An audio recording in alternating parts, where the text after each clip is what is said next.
And so let's see, I have pretty much finished. Let's see how the French react. I'm guessing that one of my units is about to get bombarded by Paris. Oh, those swordsmen are going to fight, and they are going to die a horrible, horrible death. So Augustus is backing out on our plan of secrecy against Napoleon. You can tell he's very worried about me getting too powerful. Yeah.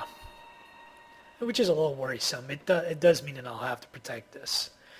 Yeah, I didn't want to send this little samurai here, which is what I'll do right now. I'll give it the orders to move there right now. And let's see, City of Edinburgh. So there we go. This horseman is kind of moving around, trying to find a way to attack, but I'm going to deal 4 more damage to it. My golden age has ended, which is too bad because this is giving me a lot of gold. Right now I'm only down to plus 6 gold because I'm spending so much on unit maintenance. I'm spending 43 on unit maintenance, which is more than building maintenance. So I have a large army. It's in enemy territory. It's costing a lot of gold to maintain, which is too bad.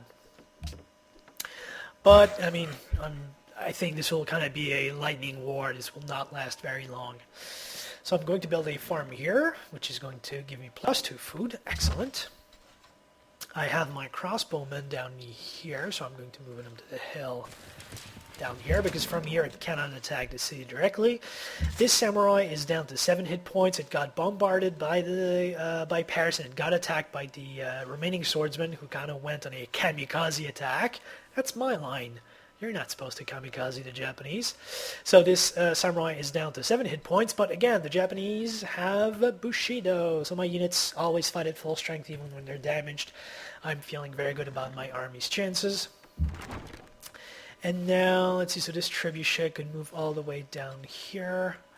So I'm going to move my knight here first. And it's always a good idea to move your units 1 tile at a time to kind of get a better view first, because if I told it to move all the way down here, and here was something like a pikeman, it would be kind of a problem, because then the next turn, this would first of all consume all of my knight's movement points. My knight would be stuck here, and then the pikeman could counterattack, and my knight would be in trouble. So it's a good idea to move 1 tile at a time. Now, let's see. So I have my 2 knights, I have my samurai. My samurai here is at 8 hit points. It's inside. It's stationed inside line, so I'm going to tell it to fortify until healed, which should take only 1 turn. Shouldn't take very long. And I did capture a worker from attacking lion. So wow, I have a lot of workers right now. I'm up to 1, 2, 3, 4, 5, 6, 7. 7, but I did gain a city, so let's see, I'm going to, this is plains, this is a farm, I'm going to improve this hills here. And I'm actually going to, well, my knight doesn't really get bonuses from going into the hills, so I'm going to move down here. I can't see what's down here. This is worrying me a little bit, so I'm going to capture this worker, scout down here. There are no other units coming, so that's pretty good. I know that I'm fairly safe. And this samurai, I'm going to move here to the forest to protect it, boost it a little bit. And this Great General, I'm actually going to move down here. Now, you might be thinking, moving my Great General here is a little worrisome because it's exposed. Hey, an enemy unit could come out of Paris, like an enemy knight or horseman could 1, 2, 3, if it's a mounted unit, capture my Great General. In theory, it could. However, there's a concept in Civ 5 called the zone of control, which means that if you moved into a tile next to an enemy unit, that is going to stop your unit from moving any further. So right now, let's say there's a horseman in Paris, it moves here, it is going to be stopped by my samurai and by my knight here, and will not be able to go directly to my Great General. This was done mostly because In previous civs, you really wanted to just punch a hole through the other guy's lines and then just run through with fast-moving units and then directly attack cities or workers or other, more vulnerable units. And so by having the zone of control, first of all, it's more realistic because you actually have battle lines that are kind of drawn and that you can't just bypass. And so right now it is protecting my Great General. It's preventing other units from just running past. So you do have to keep that in mind when you're moving your own units around. Barbarians do have zones of control too, although I'm not sure they are affected by zones of control. So keep that in mind. If you have any questions, if you don't understand, post in the comments. I'll try to explain it a little better in text, but right now it's just the best explanation I can give. I'm going to move my crossbowman here to protect my Great General at the same time. And I have my trebuchet, which I'm going to move here. So it will be in range of Paris to attack next turn. I'm healing my samurai here. And I have my knight here. This is a pretty, it's a safe attack. I'm only going to take 1 damage. I'm going to add to deal 9. So I'm going to do that. There we go. Actually, I did only 8 damage. Took 1 damage. Not that bad. But as you can see, my knight just attacked, and because of its special ability, it can still move around if it wants to, but I'm going to keep it down here for now. There we go. I did capture a worker. I have a lot of workers. Blah.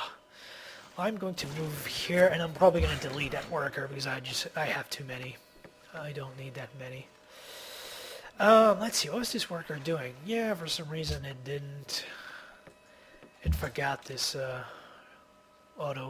this road building order. I was healing the spearman here because it just took out an encampment, but now I am going to move it over here because there's one thing about barbarians. I don't think I mentioned it in previous videos, but barbarians only spawn in territory that is not currently revealed by anyone. So as your borders expand, barbarians are going to spawn further and further away from your cities because this is all visible right now and barbarian encampments will not spawn in them. So if you want to keep barbarians away from your territory, you can just expand your borders or place units to reveal a lot of territory around them, and that will prevent encampments from spawning. So right now encampments could spawn here because this is not, I've revealed this territory before, but it's not visible right now. So I'm going to move my spearmen somewhere like here. So it'll be on top of the hill. It will reveal all the territory here, and this will kind of prevent barbarian encampments from spawning here, although they'll be able to spawn here or here once I move, but it's a lot easier to intercept them over here. So there we go. Still have my pikemen, not making a lot of gold, but oh well. I'll just have to fight my way to another golden age. And let's see. Yep, pretty much done. Let's see. I'm probably going to get Paris next turn.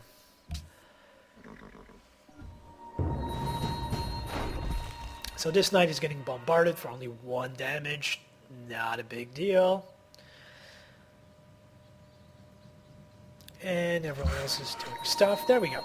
So I'm getting, first of all, a notification that there's an enemy unit in my territory. That happens when there's a barbarian or the unit of a civilization that you're at war at that kind of gets within your borders. So that's just to let you know, hey, someone's within range to pillage something. You should really take care of them. And the second notification is just to tell me that Edinburgh can bombard this unit, actually. So I'm going to do that. Is going to kill this horseman. Bye-bye, horseman. You're sleeping with the fishes now, literally. And this samurai here, I guess there's probably not too many risks of another unit down here, so I'm going to move this samurai. I am actually going to move it to back up the other samurai here. I'm getting a little antsy about Rome. They are showing that, they've just canceled our Pact of Cooperation, and they just canceled our Pact of Secrecy, so they're kind of turning against me, and I need to watch my back. So I did say I wanted to make a farm here, and it will give me, I'll still get a lot of production from this style, and I'll get a lot of food. And one thing that I didn't talk about in the last video about workers is that they can chop down forests before they have to, before you have to build any other improvements in a forest, except a lumber mill, obviously, you need to chop down the forest. And the trading post, I believe. The trading post, yeah. Trading posts and lumber mills, when you build them, you can build them in forests and in jungles without requiring you to get rid of the forest or the jungle. If you want to build a mine or you want to build a fort, which is a defensive improvement, kind of like a citadel but a little weaker, or you want to build a farm, you have to get rid of the forest and you have to get rid of the jungle. But as you can see, this will give me +1 food and it will give me +1 production. So this is just an all-around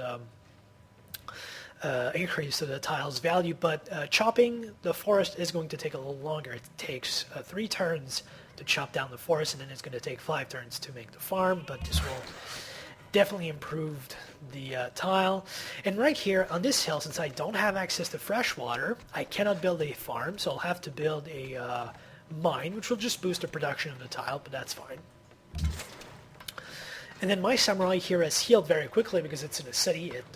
Units in a city can heal, I believe, up to 3 hit points per turn, and that's before the medic promotion. So this little samurai here is already back to full fighting form. It can rejoin the fight. Now this little worker, I'm going to move it here before I forget, and I'm going to delete it because I have too many workers. So this is going to first of all give me gold, and it's going to kind of probably going to ease my unit maintenance costs. Let's see. No, not yet. Sometimes you delete units and it just doesn't count towards your unit maintenance. Sometimes because it seems like the game calculates in chunks. Sometimes just getting rid of 1 unit doesn't do anything, but sometimes getting rid of 2 will. It's a little weird. So first of all, I'm going to attack my trebuchet because obviously this will do. And see, it's only going to do 6 damage because Paris has a higher combat strength than Lion did, so it's only going to do 6 damage. But this is damage that's free. It's, you know, my own units are not going to take damage from this attack. So Flaming Rocks ahoy! 6 damage, pretty good. This crossbowman cannot fire yet because again there's the forest in the way, and if I move it here I'm not sure if it'll be able to fire because there is this square which is, yeah, there we go, this square here is grasslands, so it's 1-2 open terrain, so I can attack the city directly. It's only going to do 4 damage though, not quite as powerful as a siege unit, but still 4 damage is 4 damage. I'll take it, it's free damage. There we go. Oh, only 3. Oh well. Once again, the roll of the dice. Now this knight is 8, this knight is 8, this samurai is 7, this crossbowman can actually also attack. 3 damage. 3, there we go, and now Paris is down to 1 hit point. I am going to go in with this little samurai right here. Banzai, there we go. Took 1 damage. Captured Paris, and you can see first of all there's a little notification that France lost its capital. Capitals are important for a domination victory. I'll get into them in the next video when I talk about all types of victories. And I pillage 134 gold, which is a lot more than Lyon because obviously Paris is more important to the French than Lyon. And again, I do not have the option to raise the city. You cannot get rid of capitals, but I am going to create a puppet. There we go. And as you can see, my happiness is actually rising because there are, let's see, are there any luxury resources in here that I just got? I just got sugar. Woohoo! So that's the reason that my total bonus happiness actually increased. And sometimes there are happiness-producing buildings in cities that you capture. And capturing those, you actually outweigh the unhappiness that you get for capturing the city. So that's not too bad. Let's get rid of this. I'm going to move my Great General. Oh no, I can't move it because there's a worker in here. And the Great General is a non-military unit, so you cannot stack it with another non-military unit, which in this case is this worker here. And then I have, let's see, this little worker is going to go here. Yeah, here, and it will finish the road. And then repair this mine, and then this little worker here I'm going to probably delete because I won't need it. Now the French do have another city here, and this one does have access to iron, so they could still field swordsmen, and if they have the tech, they could still field long swordsmen. So I do need to proceed carefully. I'm going to heal this knight here. Going to move this general here. It's still going to be protected, and I'm going to move my knight here. And heal it. There we go. And now this little hill is going to be improved with a mine. My samurai here are healed. I have 1 samurai going here. I have another one going here. So this flank is good. I guess I could use one more samurai down here, and because of the roads, I can actually move it all the way down here. There we go. Lots of movement points because of roads. So the French are right now staring defeat in the eye. They're probably...